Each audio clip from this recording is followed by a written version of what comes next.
ने तो हमें पैदा किया है बस नाम हमें खुद बनाना पड़ता है। माँ बाप ने तो हमें पैदा किया है बस नाम हमें खुद बनाना पड़ता है। मंजिल 1 या 2 दिन में नहीं मिलती मेरे दोस्तों, उसके लिए बरसों तक पसीने से नहाना पड़ता है। इसी मोटिवेशनल क्वेट के साथ में आज शुरू करते हैं संविधान के अनुच्छेदों को एक ही बिल्कुल धमाकेदार तरीके से।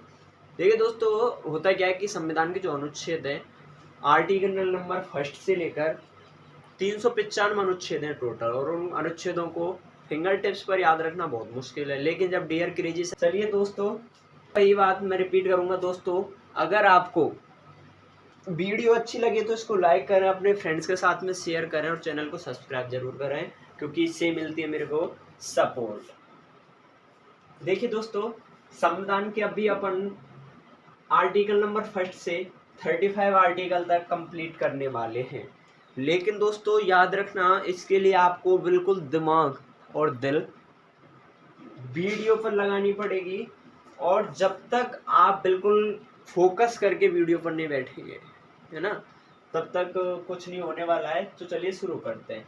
भाग फर्स्ट, मैंने भाग से रिलेटेड पहले एक वीडियो बना दी है, पहले जाके उस वीडियो को देखना, तभी आपके अनुच्छेद कंप्लीट हो पाएंगे। आज मैं आपको ये अनुच्छेद बिल्कुल फिंगर टिप्स पर लर्न करवाने वाला हूँ, तो इसके लिए वीडियो में बने रहें। भाग फर्स्ट, देखिए मैं भाग फर्स्ट की बात करूँ, भाग अनुच्छेद या फिर अनुच्छेद फर्स्ट की बात करूँ या फिर अनुसूची फर्स्ट की बात करूँ, हमेशा संघ और राज्य से ही संबंध स्थापित करूँगा। ध्यान रखना, आर्टिकल जो फर्स्ट है, देखिए, या फिर ऐसे ध्यान रखें, पहले अपन को किसकी जरूरत होती है? घर की जरूरत होती है। और घर में क्या चाहिए हमें? नागरिक चाहिए। और नागरिक होने के बाद में नागरिकों के लिए क्या चाहिए? अधिकार चाहिए, क्योंकि नागरिक क्या हो जाएंगे? नाराज।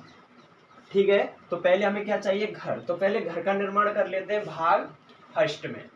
तो देखिए, भाग फर्स्ट का जो अनुच्छेद फर्स्ट है वो क्या कहता है कि संघ का नाम व राज्य क्षेत्र। बिल्कुल, पहले अपने घर का नाम रखो, घर की जगह है वहां पर। देखिए बहुत से भवन होते हैं ना, आपने देखा होगा, दिस इज स्वर्ण भवन, this is the golden temple. तो क्या मतलब है उसका? पहले उसका नाम और उसका क्षेत्र होना चाहिए। नक्शा तैयार करते हैं अपन, क्या तैयार करते हैं? नक्शा। नक्शा तैयार होने के बाद में हमने घर का नक्शा बना लिया, अब उसमें क्या बनाने? हमको कमरे बनाने हैं। तो नए राज्यों को प्रवेश देंगे और उनकी क्या करेंगे? स्थापना। कोई नया राज्य किसी दूसरे पड़ोसी देश से अगर अपने संघ में शामिल होना चाहता है तो वो अनुच्छेद 2 के तहत। अनुच्छेद 3 क्या कहता है? देखिए दोस्तों, घर बन गया, घर के बाद में नए नए राज्य स्थापित हो गए, लेकिन उन राज्यों की सीमा निर्धारित, क्षेत्रफल निर्धारित किससे होगा? अनुच्छेद 3 के द्वारा। अब देखिए अनुच्छेद 4 इतना इंपॉर्टेंट नहीं है, किसी एग्जाम में पूछा नहीं गया, लेकिन फिर भी ध्यान रखना, पहली बार चौथी अनुसूची में जो भी संशोधन होंगे वो अनुच्छेद 4 के तहत किए जाएंगे।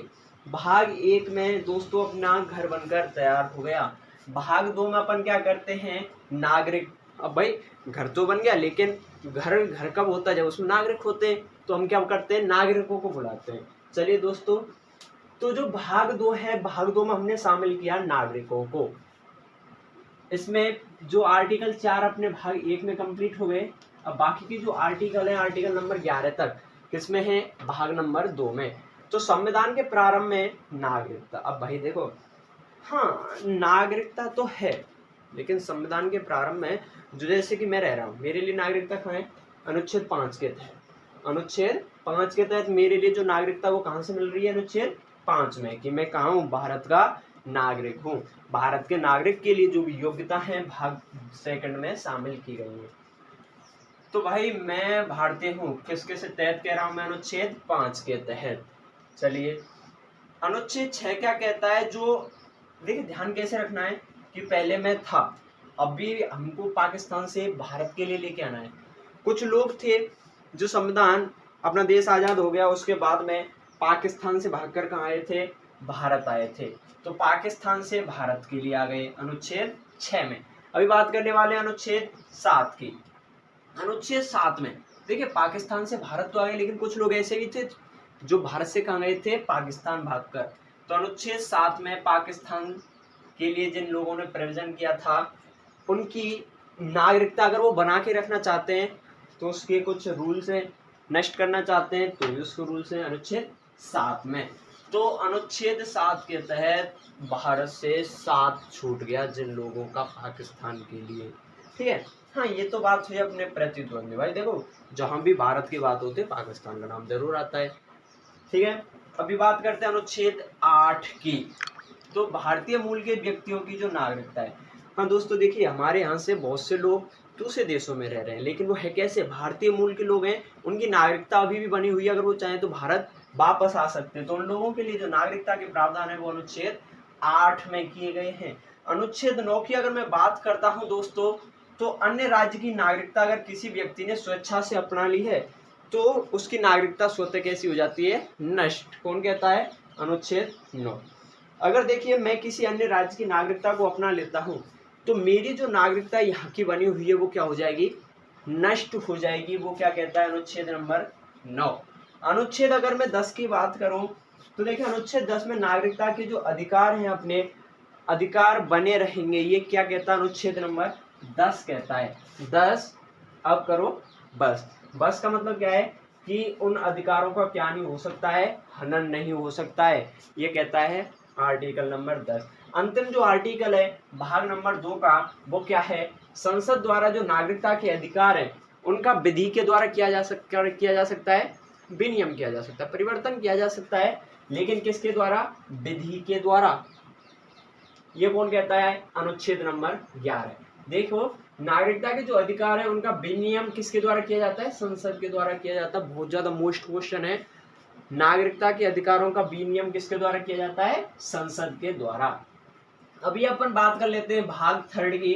भाग थर्ड क्या है, मूल अधिकार। देखिए, घर बनकर तैयार हो गया, भाग फर्स्ट में है, उसमें हमने नागरिक बुला लिए। नागरिक बुलाने के बाद में हमें किसकी जरूरत पड़ती है, अधिकारों की, कि उनके लिए क्या देने पड़ेंगे, मूल अधिकार। तो देखिए, मूल अधिकार भाग 3 में आर्टिकल नंबर 12 से लेकर 35 नंबर आर्टिकल तक जोड़े गए हैं। तो दोस्तों देखिए, पहले मूल अधिकारों की परिभाषा, आर्टिकल नंबर 12। मूल अधिकार क्या होते हैं, क्या है मूल अधिकार, मूल अधिकारों के फायदे क्या हैं। तो दोस्तों जो परिभाषाएं दी गई हैं वो अनुच्छेद नंबर 12 में दी गई हैं। अनुच्छेद नंबर 13 की अगर मैं बात करूं तो पहले में अपनी परिभाषा आ गई, ठीक है। परिभाषा होने के बाद में कोई मूल अधिकार क्या हो सकता है, संगत हो सकता है, असंगत हो सकता है, गलत हो सकता है, या फिर ऐसा हो सकता है कि जो क्या कर सकता है, किसी भी प्रकार से संविधान को नुकसान पहुंचा सकता है। तो उसका अल्पीकरण जो किया जाता है, अल्पीकरण, देखो नष्ट नहीं किया जाता, उसका अल्पीकरण किया जाता है हमेशा। मतलब उसकी थोड़ी शक्तियां, पावर क्या कर दी जाती हैं, कम कर दी जाती है। जैसे देखिए, कोई भी व्यक्ति है और वो व्यक्ति सजा याफ्ता है, यानी कि उसको सजा सुनाई गई है, तो उसको जो स्वतंत्रता का अधिकार है उसका अल्पीकरण किसके द्वारा किया जाएगा, अनुच्छेद नंबर 13 के द्वारा। हाँ, जब तक वो जेल में है तब तक उसके स्वतंत्रता के अधिकार का अल्पीकरण किया जाएगा, लेकिन नष्ट नहीं किया जाएगा। ऐसे नहीं है कि वो कभी आजाद नहीं होगा, ठीक है। तो ध्यान रखना, अनुच्छेद 13 क्या करता है, जस्ट अल्पीकरण करता है। अनुच्छेद 14 की बात करूं तो विधि के समक्ष समानता। आपने फिल्मों में सुना होगा कि कानून सबके लिए समान है, ठीक है। नेता हो, अमीर हो, गरीब हो, या फिर किसी भी वर्ग का हो, उसके लिए संविधान में जो कानून बनाए गए हैं वो क्या है, सभी कैसे लोग हैं, समान हैं। तो विधि के समक्ष समानता, गरीब अमीर में कोई भी भेदभाव नहीं किया जाएगा। बेसिक डायलॉग हर किसी के द्वारा दिया जाता है, किसके द्वारा, अनुच्छेद 14 के द्वारा। अब देखिए दोस्तों, अनुच्छेद 15 बहुत अच्छा अनुच्छेद है, अनुच्छेद 15। तो दोस्तों ध्यान कैसे रखना, पहली परिभाषा, अल्पीकरण किया जाएगा अनुच्छेद 14 के द्वारा, अनुच्छेद 13 के द्वारा अल्पीकरण किया जाता है। अनुच्छेद 14 की अगर बात करें तो विधि के समक्ष समानता, समानता का अधिकार, अभी ये भी तो समानता ही है।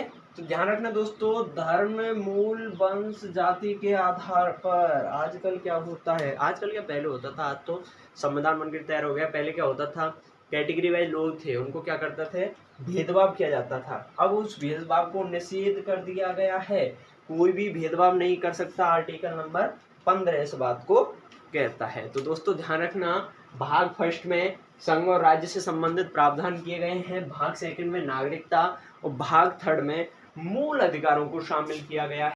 दोस्तों आगे के जो अनुच्छेद हैं, अनुच्छेद 15 के बाद में अपन कह रहे थे 35, तो नेक्स्ट वीडियो में अपलोड करने वाला हूँ। इसके लिए आपको नोटिफिकेशन बेल आइकन को ऑन करके रखना होगा। आई होप आपको ये वीडियो पसंद आई होगी। अगर वीडियो पसंद आई है तो लाइक करें, शेयर करें अपने फ्रेंड्स के साथ में। और अगर मेरे साथ स्टडी में इंटरेस्ट आ रहा है तो डियर क्रेजी सर को सब्सक्राइब जरूर करें दोस्तों।